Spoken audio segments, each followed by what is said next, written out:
চলেন স্টার্ট করি। আজকের কোয়েশ্চেনগুলো নিয়ে নিই, তারপরে কোয়েশ্চেন শিটগুলো আমি চেক করে নিই। ও কোয়েশ্চেন তো কম। কোডের নিচে ওপেন গ্রাফ কোড পেস্ট করব নাকি গুগল সার্চ কনসোল কোডটি ডিলিট করে ওপেন গ্রাফ কোড পেস্ট করব? আপনি হেডার সেকশনে করবেন। ডু ফলো না ফলোর সুবিধা আমরা ব্রেকলিংসে জানবো। আমি নতুন একটা সাইট নিতে যাচ্ছি, ডোমিন হোস্টিং। এটা নেম চিপ থেকে নেবেন। সাইট ইন্ডেক্স করাটা 1 মিনিটে আবার দেখাবেন? মনে আসছে না, শুরুর জায়গা ভিডিও দেখতে হবে। রেসপন্সিভটা দেখাই দিলে ভালো হতো। যারা কোডিং না, আমি রেসপন্সিভ দেখাইতে পারবো না, এএমপিটা দেখাইবো। এসইওর কিছু কিছু কাজ আছে যেগুলো ডেভেলপারকে করে, কিন্তু যারা ডেভেলপিংয়ের কাজ জানে তাদের জন্য কি ওই কাজগুলো জানা দরকার না? ভাই এসইওটা মার্কেটিং সেক্টরে পড়ে, বুঝতে পারছেন? এসইওটা মার্কেটিং সেক্টরে পড়ে। এখন যদি আপনি আমাকে বলেন যে ডেভেলপিংয়ের জিনিসটা দেখাই দেন বা আমাদের কোডিং দেখাই দেন, আমি তো পারবো না। ওয়ার্ডপ্রেসের অনেক কমপ্লিকেটেড জিনিস আছে যেগুলো আমি দেখাইতে পারবো না, আপনি সাজেশন করতে পারবেন। ঠিক আছে, ওকে চলেন আমরা আজকে ওয়েব স্ট্রাকচার সম্পর্কে জানবো। আপনারা সারা জীবন ওয়েবসাইট জানেন না, আজকে একটা স্টোরির মতো করে ওয়েব স্ট্রাকচার সম্পর্কে জানবো। ঠিক আছে, একটা ওয়েবসাইট মূলত কিছু না, এটা হলো হাইপার টেক্সট ডকুমেন্টস। কেমন? Hyper text documents. যেমন ধরেন আপনি কি করেন, আপনার বিজনেস ইনফরমেশন নিয়ে একটা হাইপার টেক্সট ডকুমেন্ট রেডি করেন এইরকমভাবে। খুব মনোযোগ দেন ভাই, আজকের ক্লাসটা অনেক ইম্পর্ট্যান্ট, অনেক ইম্পর্ট্যান্ট। আপনাদের বুঝতে হবে, ফিল করতে হবে জিনিসটা। ধরেন আপনার ওয়েবসাইটটা হলো একটা হাইপার টেক্সট ডকুমেন্টস। ধরেন আপনার এখানে লোগো থাকলো, আপনার এখানে মেনু টেনু অনেক কিছু থাকলো। আপনি এই যে ডকুমেন্টসগুলো আছে, এই যে পেজগুলো আছে, আপনি আপনার সার্ভিস সম্পর্কে, প্রোডাক্ট সম্পর্কে সব কিছু লিখলেন। লিখার পরে এই যে হাইপার টেক্সট ডকুমেন্টটা আছে, এই ডকুমেন্টসটা মূলত আপনি একটা সার্ভারে আপলোড করেন।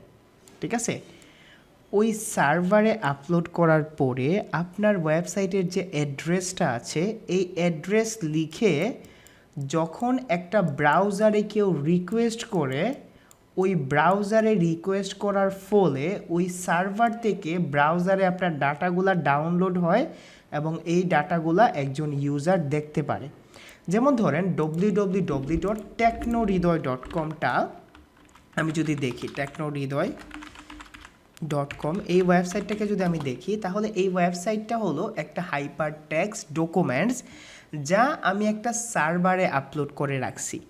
এখন কোনো ইউজার যদি technohridoy.com-টা লিখে একটা ব্রাউজার, ধরেন ক্রোম থাকতে পারে, সাফারি থাকতে পারেন, অনেক ধরনের ব্রাউজার আছে, যখন সে এইখানে গিয়ে রিকোয়েস্ট করে এবং এখানে বলে যে আমি www.technohridoy.com, যেটা হলো একটা অ্যাড্রেস, ঠিক আছে, যেটা হলো একটা সার্ভার অ্যাড্রেস। আপনি যখন এখানে ক্লিক করেন, ইউআরএল বলা হয় এটাকে, ইউআরএল হলো ইউনিফর্ম কি জানি বলা হয় ইউআরএলটাকে, আজকে দেখাইছিলাম, ইউনিফর্ম রিসোর্স লোকেটর। যখন আপনি ক্লিক করবেন, ক্লিক করার পরে আপনি এই জিনিসটা দেখতে পারবেন।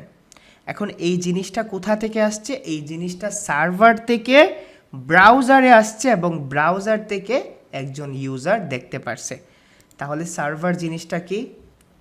সার্ভার জিনিসটা হলো এমন একটা জায়গা যেখানে আপনার ডকুমেন্টসগুলা সুরক্ষিত থাকে এবং একজন ইউজারের যখন রিকোয়েস্ট পাঠায় তখন আপনার এই জিনিসটা দেখা যায়। বুঝাইতে পারছি?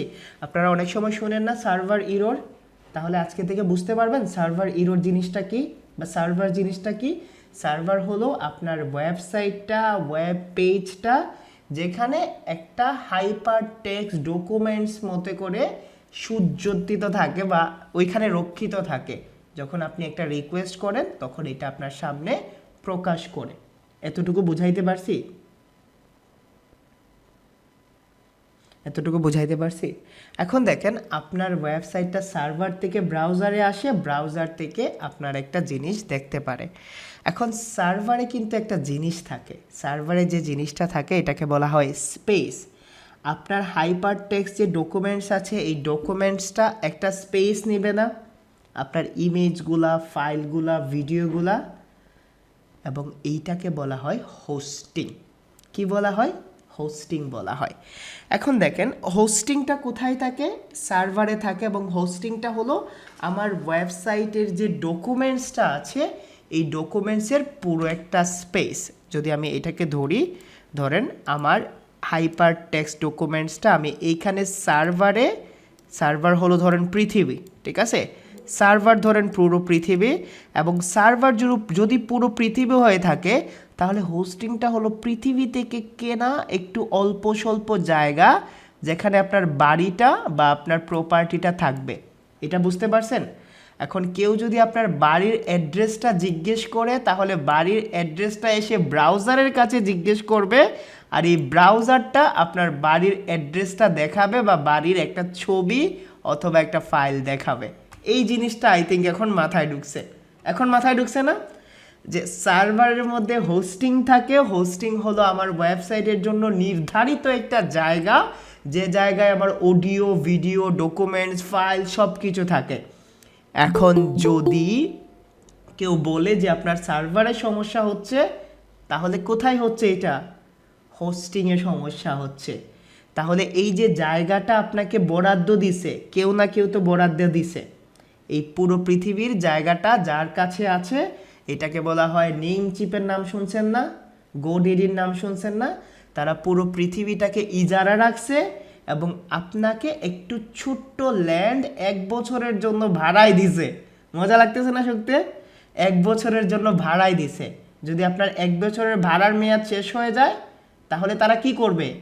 আপনার হোস্টিংটা অন্য কাউকে ভাড়ায় দিয়ে দিবে, এবং এইটাকে আমরা বলি expert domain selling. Expert domain না, আপনারটাই অন্য কাউকে দিয়ে সেল করে দিবে। তাহলে বুঝাইতে পারছি? প্রতি বছর ভাড়া দিতে হয়।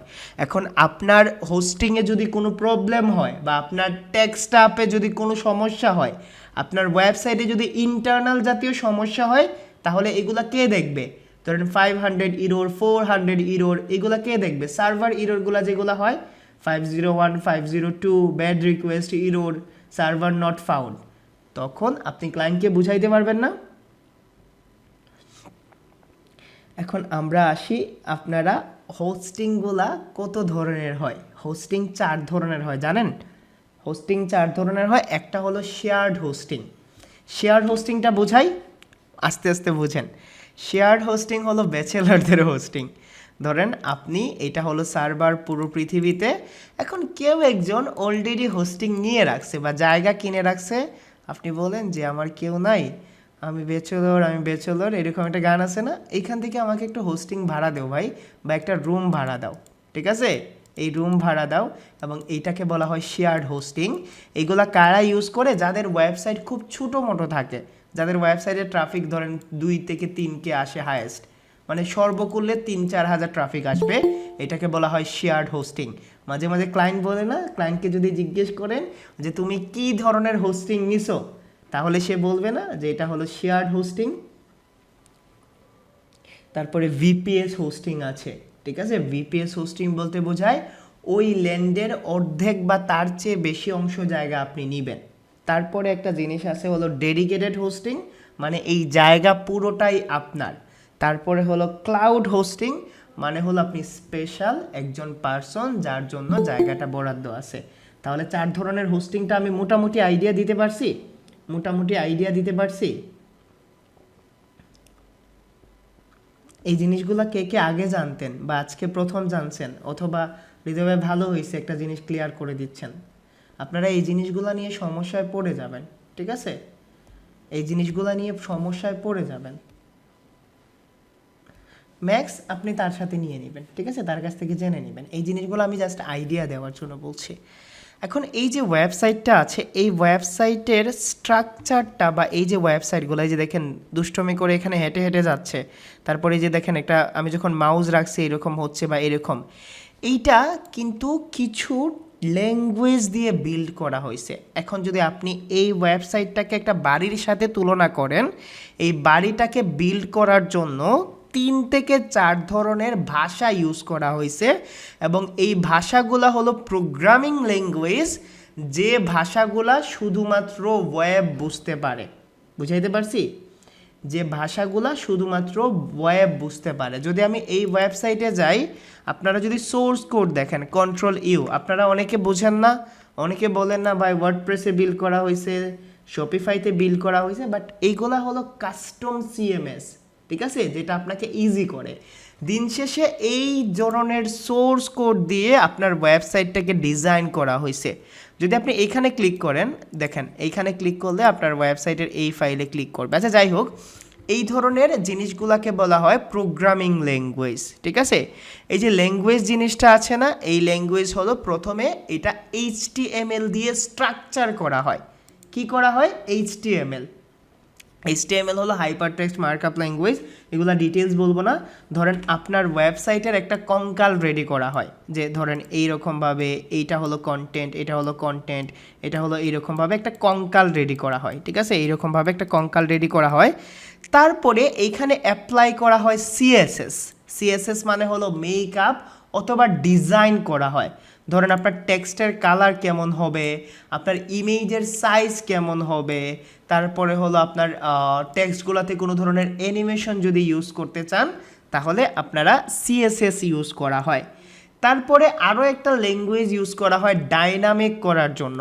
ধরেন আপনার ওয়েবসাইট এটা যদি বাড়ি ধরেন, ঠিক আছে, এটা যদি বাড়ি ধরেন তাহলে স্ট্রাকচারটা যে ডিজাইন করা হয়েছে, স্ট্রাকচারটাকে ডিজাইন করছে HTML ল্যাঙ্গুয়েজ, এবং আর এই যে ডিজাইনটা করছে, এই যে মেকআপটা করছে, এটা হলো সিএসএস। ধরেন রং টং করা হয়েছে, এবং এইখানে যে বৈদ্যুতিক কানেকশন, ওয়াইফাই লাইন, পানির লাইন, এই যে জিনিসগুলো আছে, মানে ডায়নামিক যে নিডগুলো আছে বা ডায়নামিক করার জন্য যা ইউজ করা হয়েছে, এটাকে আমরা বলি JS অথবা জাভাস্ক্রিপ্ট। এই তিনটা ল্যাঙ্গুয়েজ অথবা এর চেয়ে বেশি ল্যাঙ্গুয়েজ থাকে। তাহলে বুঝাইতে পারছি যে এই ওয়েবসাইটের স্ট্রাকচারটা কোথায় থেকে ডিজাইন করা হয়েছে বা কোথা থেকে একটা ওয়েবসাইট বিল্ড করা হয়।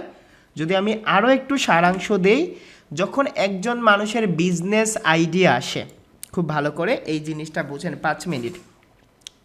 যখন একটা বিজনেস আইডিয়া আছে, ওই বিজনেস আইডিয়াটাকে একটা হাইপার টেক্সট ডকুমেন্টসের মাধ্যমে প্রতিফলিত করা হয়। এই হাইপার টেক্সট ডকুমেন্টসটাকে ডিজাইন করা হয় প্রোগ্রামিং ল্যাঙ্গুয়েজ দিয়ে। এই ডকুমেন্টসটাকে প্রোগ্রামিং ল্যাঙ্গুয়েজ দিয়ে ডিজাইন করে এই জন্য যেন ওয়েব বা ইন্টারনেট অথবা যে কম্পিউটার এই ধরনের ল্যাঙ্গুয়েজ বুঝতে পারে। যেটা হলো একটা স্ট্রাকচার ডিজাইন করা হয় HTML দিয়ে, এই স্ট্রাকচারটাকে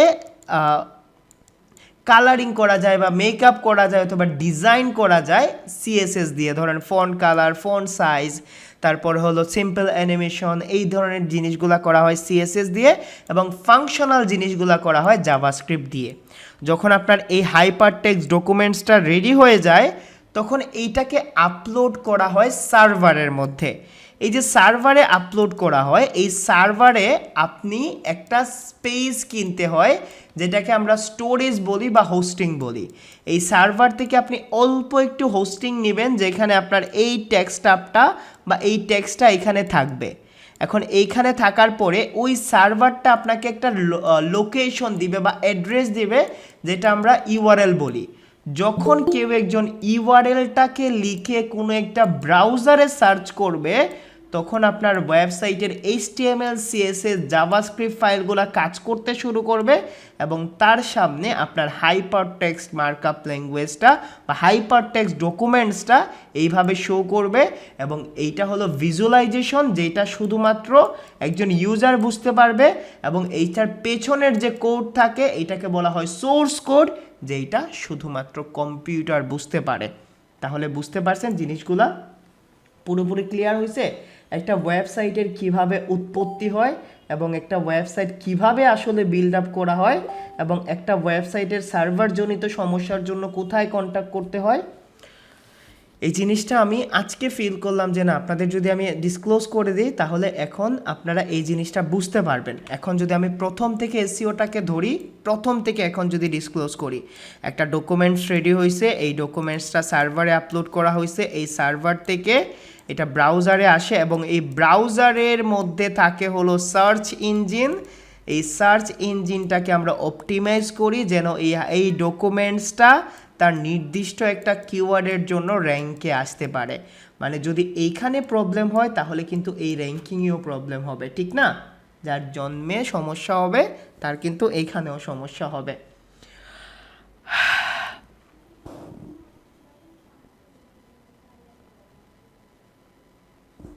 ওকে, আলহামদুলিল্লাহ। ডাইনামিক করার জন্য অ্যানিমেশন ইউজ করা হয়, যেটা সিএসএস দিয়ে করা যায় রাকিবুল ভাই, তবে মোটামুটি ডাইনামিক করার জন্য জেএসএস ইউজ করা হয়, ঠিক আছে, বা জাভাস্ক্রিপ্ট ইউজ করা হয়। কেমন? ওকে, এইচটিএমএল এর জন্য এইচটিএমএল কোড, আর সিএসএস এর জন্য স্টাইল শিট বলা হয়, আর জাভাস্ক্রিপ্টের জন্য স্ক্রিপ্ট ল্যাঙ্গুয়েজ। এগুলো আর এত ডিপে না গেলে, এত ডিপে গেলে হবে না, ঠিক আছে। এখন আমি একটা ওয়েবসাইটে যখন ইন করব, ঠিক আছে, ওই ওয়েবসাইটটা কিন্তু তখন একটা ফ্রেমওয়ার্কে করা হয়, ঠিক আছে। সিএমএস হলো একটা ফ্রেমওয়ার্ক বা কন্টেন্ট ম্যানেজমেন্ট সিস্টেম। আপনি যদি যখন ইজি করে একটা জিনিস বুঝতে পারেন তখন এইটাকে বলা হয়, বা ইজি করে ম্যানেজ করতে পারেন, এইটাকে সিএমএস বলা হয়। তো আমরা পেজ স্পিড নিয়ে আগামীকালকে ক্লাস করব, ঠিক আছে। পেজ স্পিড নিয়ে আমরা আগামীকালকে ক্লাস করব। তার আগে এইটা একটা বেসিক ক্লাস ছিল, যেন আপনারা বুঝতে পারেন। এখন আপনারা আমাকে জাস্ট একটু মেক শিওর করেন, আজকে আমি এমনিতেই অনেক প্রেশারে আছি, তারপরেও ক্লাসটা গ্যাপ দেই নাই। আপনারা আমাকে একটা মেক শিওর করেন, এখন অবধি টেকনিক্যাল এসইওর যে ক্লাসগুলো হয়েছে তার মধ্যে কোন জিনিসটা আপনারা বুঝতে পারেন নাই। আমি আরও একটু সহজ করে বোঝাই দিব। আপনাদের কাছে 10 মিনিট আছে, আমাকে জিজ্ঞেস করেন যে ভাই এই জিনিসটা আমি বুঝি নাই। আপনি ক্লাস করাইছেন বাট আমার মাথার মধ্যে ঢুকে নাই, আমি আপনাদের ভালো করে আবার বুঝাই দিচ্ছি। robots.txt, ওকে রুবেল ভাই, আমি robots.txt আপনাকে বলে দিব। স্কিমায়ের সাইট ম্যাপটা, স্কিমাতে সাইট ম্যাপ থাকে না, স্কিমাতে সাইট ম্যাপটা থাকে না।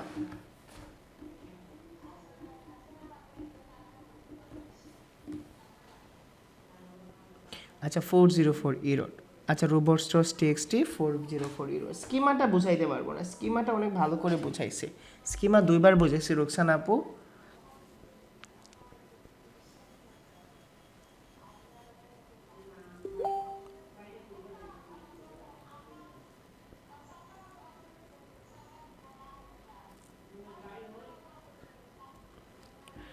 ওকে, আমরা আজকে 404 জিনিসটা বুঝি, ব্রেড কামসটা বোঝাবো সানোয়ার ভাই, ব্রেড কামস জিনিসটা বোঝাবো। স্পাম স্কোর তো বোঝাই নাই আশরাফ ভাই, যেগুলা ক্লাস হয়েছে মেটা রোবটস বোঝাইছি, 301 302 একরকম।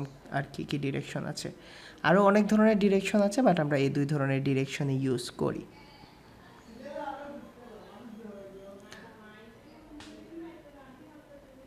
ভাই robots.txtটা ক্লিয়ার করেন নাই, আচ্ছা করতেছি। robots.txt ক্লিয়ার করে নাই, জি অ্যাড হয়। তাহলে robots.txtটাকে আগে ক্লিয়ার করি আমরা, robots.txtটাকে আমরা ক্লিয়ার করি। প্রথমে যদি আমি এই ওয়েবসাইটে যাই, দেখেন এই যে ওয়েবসাইট আছে, এই ওয়েবসাইটের অসংখ্য কন্টেন্ট আছে। এখন এই কন্টেন্টের মালিক বা কন্টেন্টের ওনার হলাম আমি, হৃদয় চৌধুরী, আমি হলাম এই কন্টেন্টের ওনার। এখন আমি যদি এই কন্টেন্টটাকে অন্য কাউকে পারমিশন দিতে চাই, তাহলে আমাকে নিজ থেকে পারমিশন দিতে হবে। এখন অন্য কেউ বলতে আমি বুঝাইছি সার্চ ইঞ্জিন রোবট। robots.txt বলতে বোঝায় আপনার যে অসংখ্য কন্টেন্ট আছে, এই কন্টেন্টটাকে আপনি কি ক্রোল করার জন্য, অন্য কাউকে দেখানোর জন্য, বা অন্য কেউ যখন সার্চ করবে তখন সে যেন আপনাকে ইজিলি খুঁজে পায়, এটার জন্য পারমিশন দিবেন কি পারমিশন দিবেন না, এইটাকে বলা হয় robots.txt। মানে আপনি কি আপনার ওয়েবসাইটটাকে গুগলের কাছে সমর্পণ করবেন, গুগল কি আপনার এখানে ক্রোল করতে পারবে কি পারবে না, এটা হলো robots.txt। বুঝাইতে পারছি? আপনার ওয়েবসাইটটাকে অ্যালাউ এবং ডিসঅ্যালাউ করে দেওয়া, এইটা আপনি যখন ইউজড এসইও অথবা র্যাঙ্ক ম্যাথ এসইও ইনস্টল করবেন, তখন এটা অটোমেটিকভাবেই আপনার ওয়েবসাইটে robots.txtটা অ্যালাউ হয়ে যাবে। আপনি যদি ডিসঅ্যালাউ করতে চান, তাহলে আপনি ডিসঅ্যালাউ কীভাবে করবেন ওইটা ওই ক্লাসে দেখাইছিলাম, robots.txtর যে কি। চলেন এখন 404 ইরোডটা আমি একটা প্র্যাকটিক্যাল দেখাই নিই আপনাদের, ঠিক আছে। লিয়ামের জন্য একটা কাজ করতেছিলাম, চলেন এইটা আমি 404 ইরোডটা দেখাই। ধরেন আমি আমার একটা ক্লায়েন্টের ওয়েবসাইটে গেলাম, ঠিক আছে, লিয়ামের ওয়েবসাইটে গেলাম। ধরেন আমি লিয়ামে যাওয়ার পরে এখানে দেখেন তার একটা ওয়েবসাইট আছে, যে এইখানে আমি যদি একটা ইউআরএল এ ক্লিক করি, ধরেন আমি এখানে ক্লিক করলাম, এখানে ক্লিক করার পরে এখানে দেখেন তার 404 ইরোর আসতেছে, খুব ভালো করে খেয়াল করেন। ফ্রিকোয়েন্টলি আস্কড কোয়েশ্চন, একটা না একটা ওয়েব পেজ তো আছে যেটা 404 ইরোর, আমি আজকে কাজ করতে গিয়ে দেখছিলাম আর কি। এই যে দেখেন পেজ নট ফাউন্ড দেখাচ্ছে, খুব ভালো করে খেয়াল করেন, এই যে 2টা পেজ নট ফাউন্ড দেখাচ্ছে। এইটা 2টা অথবা 3টা কারণে হতে পারে যে এই পেজটা তার একসময় ছিল, বাট এখন আর এই পেজটা তার কাছে নাই, ঠিক আছে? অথবা আমি ভুল ইউআরএল পেস্ট করছি, এইরকম অনেক ধরনের ইস্যু হতে পারে। এখন এই 404 ইররটাকে সলভ করতে হলে আপনাকে কি করতে হবে বা কেন সলভ করি? এখন ধরেন এই ইউআরএলটা হতে পারে না অনেকজন মানুষের কাছে অলরেডি আমি দিয়ে দিছি, এরকম হতে পারে না এই ইউআরএলটা কেউ একজন সেভ করে রাখতে পারে, ঠিক আছে, পোর্টফোলিও দেখার জন্য, হতে পারে না। এখন যদি সে এই ইউআরএলটাকে ভিজিট করে এসে বা এই ইউআরএলটা আসে, তাহলে কি সে আমার ওয়েবসাইট পর্যন্ত আসতে পারবে? দেখেন আমার ওয়েবসাইট পর্যন্ত আসতে পারবে, 404 নট ফাউন্ড দেখাবে না। এই ইউআরএলটা কিন্তু গুগলের কাছে অলরেডি আছে, গুগলের মেমোরিজে আছে না, এটা কিন্তু সে বারবার ক্রল করবে, আমার ওয়েবসাইটে আছে। এখন ক্রল করার পরে যখন সে ধোঁকা খাবে, তখন সে বলবে না, গুগল আপনাকে বলবে না বোকা ছিলাম জান ধোঁকা দিয়ে দিলাম, এরকম বলবে? বোকা ছিলাম বলে ধোঁকা দিয়ে দিলাম, রোবট বলবে না? তখন আপনার সাথে আর কন্টিনিউ করবে রিলেশনশিপ কন্টিনিউ করবে। এখন আপনাকে সলভ করতে হবে না, তো আপনি কি করবেন, ডাইরেকশনটাকে চেঞ্জ করে দিবা, ঠিক আছে? ডাইরেকশন চেঞ্জ করে আপনি আপনার অন্য যেগুলো লাইভ ইউআরএল আছে না, আপনার ওয়েবসাইটের অনেক লাইভ ইউআরএল আছে না, এখন আপনি ওই লাইভ ইউআরএলের সাথে রিডাইরেকশন করে দিবেন। তাহলে চলেন আমরা দেখি কিভাবে রিডাইরেকশন করতে হয়। আপনি আপনার ওয়েবসাইটে যাবেন, যাওয়ার পরে আপনার ডব্লিউপি অ্যাডমিনের যে পেজ আছে এখানে যাবেন। এই ডব্লিউপি অ্যাডমিনে যাওয়ার পরে আপনার রিডাইরেকশন প্লাগইনটাকে ইনস্টল করবেন। ধরেন আমরা এখানে রিডাইরেকশন প্লাগইন আছে, আমি অ্যাপিয়ারেন্সে যাচ্ছি, plugin setting breadcrumbs NavXT web rocket, কোথায় ছিল ওই দিন জানি, এটা টুলসে ছিল, ওকে। রিডাইরেকশনে গেলাম, রিডাইরেকশনে যাওয়ার পরে এখন আমি কি করব, এখানে অ্যাড নিউতে ক্লিক করব। অ্যাড নিউতে ক্লিক করার পরে সোর্স ইউআরএল, মানে যে ইউআরএলটা ধোঁকা দিচ্ছে আপনি এইটাকে এখানে পেস্ট করবেন। দেন আপনি এইখানে আপনি কোথায় রিডাইরেক্ট করতে চাচ্ছেন, এখন আপনি যদি চান আপনার এই ফ্রিকোয়েন্টলি আস্ক কোয়েশনে আপনি এটাকে করবেন, ঠিক আছে, ফ্রিকোয়েন্টলি আস্ক কোয়েশন, অথবা আপনি কন্ট্যাক্ট আসে করবেন, যে আচ্ছা ঠিক আছে পাচ্ছ না তুমি আমার সাথে কন্ট্যাক্ট করো। আপনি জাস্ট কন্ট্যাক্ট আসটাকে ধরবেন, Ctrl+C দিবেন এবং আপনি বলে দিবেন গুগলকে, ইউজারকে বা যাইকে বলে দিবেন যে তুমি কি করো, তুমি যদি এই ওয়েব পেজটাকে না খুঁজে পায় বা কেউ যদি আমার এই ওয়েব পেজটাকে রিকোয়েস্ট করে, তাহলে তুমি আমার এই ওয়েব পেজটা দেখাই দিবা। অ্যান্ড আপনি চাইলে এটাকে 301 করতে পারেন, যেটা পার্মানেন্টভাবে মুভ হয়ে যাবে এবং এইটা কখনো আবার রিভাইজ করতে পারবেন না। আপনি চাইলে 302 করতে পারেন, 303, 304 আছে, আমি জাস্ট এটা 301 করব। করার পরে আমি জাস্ট রিডাইরেকশনে ক্লিক করব, অ্যাড রিডাইরেক্ট। তখন আপনি যদি রিডাইরেকশনটা ডান হয়ে যাওয়ার পরে আপনি যদি এটাকে ট্রাই করেন, বা আপনি যদি এই ইউআরএল যেটা অন্য কারো কাছে সেভ ছিল, আপনি যদি এইটাকে যাওয়ার পরে যদি আপনি এটাকে ক্লিক করেন বা আপনি এই ওয়েব পেজে যেতে চান, তাহলে এইটা আপনাকে কন্ট্যাক্ট আসের মধ্যে রিডাইরেক্ট করে নিয়ে যাবে। এই যে দেখেন কন্ট্যাক্ট আসে, তাহলে 404 নট ফাউন্ড যদি দেখায়, তাহলে বুঝতে পারছেন কেন রিডাইরেক্ট করি, কিভাবে রিডাইরেক্ট করি। না ভাই, যদি কেউ ভুল ইউআরএল পেস্ট করে তাহলে তো তার ভুল, আপনি এটাকে সলভ করবেন কেমনে? অটো রিমুভ হবে না, এটা আজীবন ডেড লিঙ্ক হিসেবে থাকবে বা ব্রোকেন লিঙ্ক হিসেবে থাকবে স্যার, অটো তো রিমুভ হবে না। না, থাকে, শপিফাইতে থাকে, বুঝাইতে পারছি?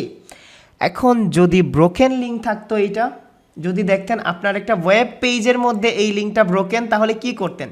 ধরেন আপনি যদি দেখতেন যে আপনার ওয়েব পেজের এক্সটার্নাল আর ইন্টারনাল লিঙ্কটা ব্রোকেন, তাহলে আপনি চাইলে এটাকে রিপ্লেস করে দিতে পারেন না?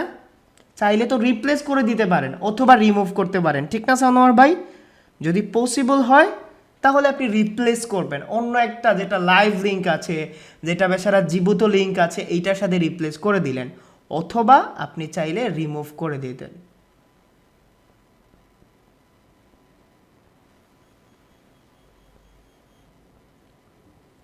ওকে, ঠিক আছে মারিয়া আপু, আপনি আমাকে ইনবক্স করেন বোন একটু, হ্যাঁ আপনি আমাকে ইনবক্স করেন, কি করতে পারি দেখা যাক। আমি তো দিন শেষে ম্যাজিশিয়ান না, আল্লাহ আপনার আব্বাকে জান্নাত দিক, আমি আমার তরফ থেকে যতটুকু পারি করব। এখন কিছু কথা বলি, 5 মিনিট কিছু কথা বলি। সবাই কাজ পাচ্ছে, কাজের জন্য চেষ্টা করতে হবে না? কাজ পাচ্ছে না সবাই? এই যে এতগুলা মানুষ এত কিছু লিখতেছে, আপনাদের লিখতে ইচ্ছে করে না? লিখতে ইচ্ছে করে না? জিনিসগুলো ভালো করে ইমপ্লিমেন্ট করেন। আপনারা একটা জিনিস অন্যভাবে নিয়েন না, যতটুকু দিচ্ছি ততটুকুই নেন, ঠিক আছে? আপাতত অন্য কোনো দিয়ে ডাইমেনশন হয়েন না, কেমন? অন্য কোনো স্কিলে ডাইমেনশন হয়েন না। যে জিনিসটা জানা দরকার আমাকে বইলেন, ঠিক আছে? আমি এক্সপ্লেন করে দিব। এবং আপনাদের এত টাফ জিনিস লাগে না। টেকনিক্যাল এসইওর 4টা জিনিস দরকার হয়, বলে দিই যে 4টা জিনিস দরকার হয়। ওয়েবসাইটটা ইন্ডেক্স আছে কি ইন্ডেক্স নাই এইটা দেখবেন। আপনাদের যেটা দেখতে হয় ইন্ডেক্স আছে কি ইন্ডেক্স নাই। যদি ইন্ডেক্স না হয় তাহলে আপনি ইন্ডেক্স করে দিবেন। সেকেন্ড হলো আপনি আপনার ওয়েবসাইটের ব্রোকেন লিঙ্কগুলো ফিক্স করে দিতে পারেন টেকনিক্যালে। আর হলো speed optimization, Google search console, Google analytics fix. এর চেয়ে বেশি টাফ কিছু আসে না, বা এর চেয়ে টাফ কিছু করা লাগেও না, কেমন? বাকি প্রবলেমগুলো প্রতিটা ওয়েবের আগে থেকে সলভ থাকে। আমজাদ ভাই, ওয়েবসাইট ব্যাকআপ নেওয়ার জন্য আমি আপনাদের ভিডিও দিয়ে দিব, ঠিক আছে? একটু সময় দেন, ভিডিও দিয়ে দিব।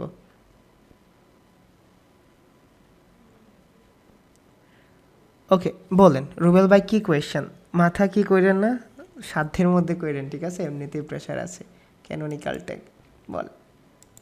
জি, মাইক্রোফোন অন করে দিছি, চলে। ভাইয়া আসসালামু আলাইকুম। ভিডিও কেন লাগবে ভাই? আমি তো ক্লাস নিব। রুবেল ভাই বলেন। ওয়ালাইকুম আসসালাম।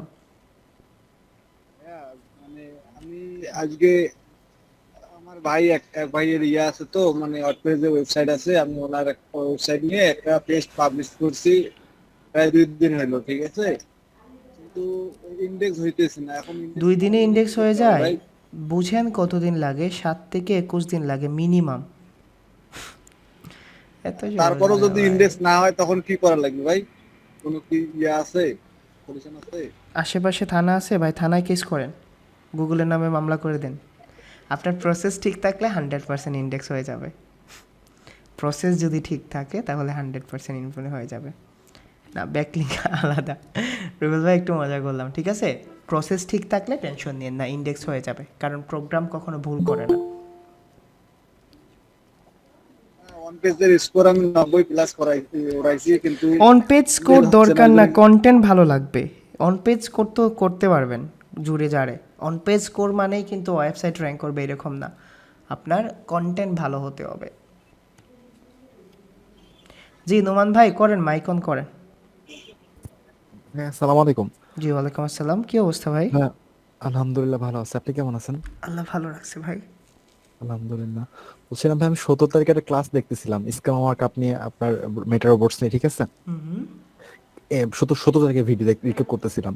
হ্যাঁ, তো বিষয় হচ্ছে ওইখানে আপনি যে কথা বলছিলেন, কথাটা এমন ছিল যে ইন্ডেক্স নিয়ে আপনি আর একটা রিসোর্স ভিডিও দিবেন, ঠিক আছে? কোন তো এই ভিডিওর কথা বলছিলাম? ইন্ডেক্স নিয়ে একটা ভিডিও দেওয়ার কথা ছিল। মেবি আপনি বুঝতে পারতেছেন না, maybe অনেক পুরনো কথা বলতেছে তো এই জন্য। তো এই জন্য কোশ্চেন আস্ক করলাম। অন্য সিএমএস এর জন্য? আচ্ছা, অন্য সিএমএস এর জি জি টেকনিক্যাল পার্টটা, অন্য সিএমএস এর যে টেকনিক্যাল পার্টগুলো আমরা বৃহস্পতিবারের গ্যাপে করে নেব, ব্যাকলিং শুরু করার আগে, কেমন নোমান ভাই? জি ভাই, মানে আমি মাঝে মাঝে কি অনেক পুরোনো ভিডিও দেখি, দেখার পরে কোশ্চেন গুলো নোট ডাউন করি যে আচ্ছা, আপনি আমরা কি বলছেন, টেকনিক্যাল কিংবা এসইও অন্য সিএমএস এরও দেখব, ঠিক আছে নোমান ভাই? ইন্ডেক্সিংটা জি, ইন্ডেক্সিংটা জি ভাই। ইন্ডেক্সিং ওই টেকনিক্যাল এসইওতে পড়ে। থ্যাংক আচ্ছা ইউ। জাহিরুল ভাই বলেন, সার্চ কনসোল নিয়ে কি কোয়েশ্চেন? আসসালামু আলাইকুম ভাই। জি ওয়ালাইকুম আসসালাম। ভাই ওই যে আমরা যে ওয়েবসাইট খুলছিলাম যে penthon.io দিয়ে প্রথমে, হুম হুম হুম। ওইটার কি সার্চ কনসোল আমি আজকে সেটআপ করছিলাম, বলতে ওইটা ইস্যু দেখাইতেছে। ওইটা কি এরকমই দেখায় নাকি হ্যাঁ, কোন এইটা প্রবলেম? এরকমই দেখায়। এটা হলো ওয়েবসাইট ওনার আছে না, ও রেস্ট্রিকেট করে দিছে, আমরা রেস্ট্রিকেট করতে পারি না। তো এটা এভাবেই দেখাবে, আপনার সার্চ কনসোল সেট আপ হবে না, বা ওই যে ইন্ডেক্সিং দিলে এটা ইন্ডেক্স হবে না, কেমন? আচ্ছা ঠিক আছে, এর আমরা জন্যই জাস্ট আমি দেখবো আর সেটআপ কি, করতে বুঝছেন না? ইরর চেহারা দেখাচ্ছে আর কি। চেহারা কেমন এটা দেখবো শুধুমাত্র। জি। আচ্ছা হৃদয় ভাই, তুরা মাথি লক্কা, রাকিবুল ভাই বাদে, রাকিবুল ভাই বলেন। রাকিবুল আসসালামু ভাই, আলাইকুম ভাই। হ্যাঁ ওয়ালাইকুম আসসালাম, বলেন ভাই। আসসালামু আলাইকুম ভাই। জি ওয়ালাইকুম আসসালাম। ভাই ওই যে স্কিমা নিয়ে একটা কোশ্চেন ছিল, সেটা হচ্ছে যে আপনি বলছিলেন যে আমরা যদি কোড দিয়ে করি সেক্ষেত্রে হেড সেকশনে জেসন পোস্ট কোডটা করতে হবে। header.php তে পোস্ট করব। তো আমরা যদি হচ্ছে ওইটা তো ওয়ার্ডপ্রেস এর জন্য ছিল, যদি অন্য এর ক্ষেত্রে হয়, সেক্ষেত্রে ওইটা কোথায় আর কি টেস্ট ওইটা করব সেভ এটা করবেন, একটু সেভ বলতেন। করে আপনি যে কোনো ডেভেলপারে বলবেন তার রুট ডিরেক্টরিতে পেস্ট করতে। কেমন? অন্য সিএমএস হলে রুট ডিরেক্টরি। এখন বলেন রুট ডিরেক্টরি কই থাকে রাকিবুল ভাই? সি সি প্যানেলে। প্যানেল। তো আপনি ফাইলটাকে সেভ করে দিয়ে দিবেন, সে ওই কোডটাকে জি, দিয়ে দিবেন, কোডটাকে বলবেন রুট ডিরেক্টরিতে আপলোড করতে। এখন তো আপনি পারবেন না, কেমন? ঠিক আছে ভাই। জি ভাই, জি ভাই, ঠিক আছে, ধন্যবাদ। না ভাই, এরকম করা যায় না সানোয়ার ভাই, আপনি যে ইস্যুটা বলছেন। আচ্ছা হৃদয় ভাই, আপনার মাথুনি চলেন। আসসালামু আলাইকুম ভাই। জি ওয়ালাইকুম আসসালাম। আরে হৃদয় ভাই প্রোফাইল পিকচার চেঞ্জ করে লিখছেন কিটার লাগি? না ভাই, এটা অন্য জিনিস, আচ্ছা ওকে, বলেন। মানে ওটা জিনিস। ভাই কিতা হইতো আসলাম, টেকনিক্যাল ইস্যু তো ভাই বাক্কা ওটা ভিডিও হয়ে গেছে জানি ভাই। একদিন সারাই একদিন এক ক্লাস দেখাইলেন ভাই, তো এটা সহজ হয় আমি আমরা আমরা রিকিপ করব ভাই। একটা ক্লাস থাকবে আপনাদের সবার যারা বেসিক স্টুডেন্ট আছে না, যে হৃদয় ভাই টেকনিক্যাল ইস্যুর কি কি আমরা করা লাগবো, খালি একটা কই লাগবা, কোনটা আমরা করতে পারবো। আমরাও তো কমপ্লিকেটেড জিনিসও যাইতাম না, জাস্ট একটা আমি দেখাইবো লাস্ট ক্লাসও, কেমন? আচ্ছা ভাই, আচ্ছা ভাই। কারণ অডিট করবো না, আমরা অডিট করবো স্পিডের পরে। সাজু ভাই বলেন। হ্যালো, আসসালামু আলাইকুম। ওয়ালাইকুম আসসালাম ভাই বলেন। ডোমেইন হোস্টিং কেনা থাকলে মানে ডেভেলপার দিয়ে কি ওয়েব ডেভেলপ করাইতে হবে আগে, নাকি আমি কাজ ডোমেইন করতে হোস্টিং পারবো? কিনা থাকলে আপনি ওয়ার্ডপ্রেস দিয়ে সাইট ডিজাইন করতে পারবেন, কেমন? আচ্ছা, ওকে, থ্যাংক ইউ। আচ্ছা ওকে, আজকে এতটুকু থাকুক ক্লাস, আমরা আগামীকালকে স্পিড নিয়ে কথা বলবো। এখন রোকসানা আপু, এই যে কথাগুলা বলেন ব্যাকলিংস, আমি তো শুরু করতে পারবো না এগুলা না শেষ করলে। আচ্ছা শাকিল ভাই, টেকনিক্যাল ইস্যুর মেইন ইস্যুগুলো কি? আই মিন ক্লায়েন্টের জন্য এইগুলা বললাম না, আপনাদের একটা ওভারভিউ ক্লাস হবে যে আমরা আমরা কি কি করতে পারবো বা আমাদের কি কি করতে হয়, যেগুলা করলে একদমই না, কেমন শাকিল ভাই? আমি বুঝি ভাই আপনাদের কখন কি দরকার, ঠিক আছে? না আর তো মাইক অন করবেন না হৃদয় ভাই, আমাদের তো ক্লাস শেষ আজকের মতো। জি বলেন, বলেন হৃদয় ভাই বলেন। আসসালামু আলাইকুম ভাই। জি ওয়ালাইকুম আসসালাম, বলেন মিনহাজ ভাই। যে ক্লায়েন্টের যে অর্ডার যেটা পাইছিলাম আর কি, ও তো সিলেটি ভাই, জি ভাই খুবকা। অডিট করছে আর কি সাইট। তো সাইট অডিট করার পরে দেখছি যে তার মানে কাজ তৈরি গিয়া ওরকম যে একই ট্যাগের মাঝে আর কি আপনার ও এপিসোড দেওয়া আছে বিভিন্ন গুলা, আবার ওই এটার মাঝে জিও আছে, প্রোডাক্ট আছে। তখন আমি কিতা করতে পারি এটার লাগে? আপনি প্রতিটা জিনিসের আলাদা আলাদা টার্গেটেড টাইটেল বের করতে হবে, বুঝছেন? এ ধরেন এপিসোড 1 এপিসোড 2 হলে কিন্তু দুইটা ডিফারেন্ট আলাদা টাইটেল, বুঝছেন? সমস্যা হবে না আপনি, না না সমস্যা হবে না। আচ্ছা ভাই। ওকে, আল্লাহ হাফেজ, আসসালামু আলাইকুম।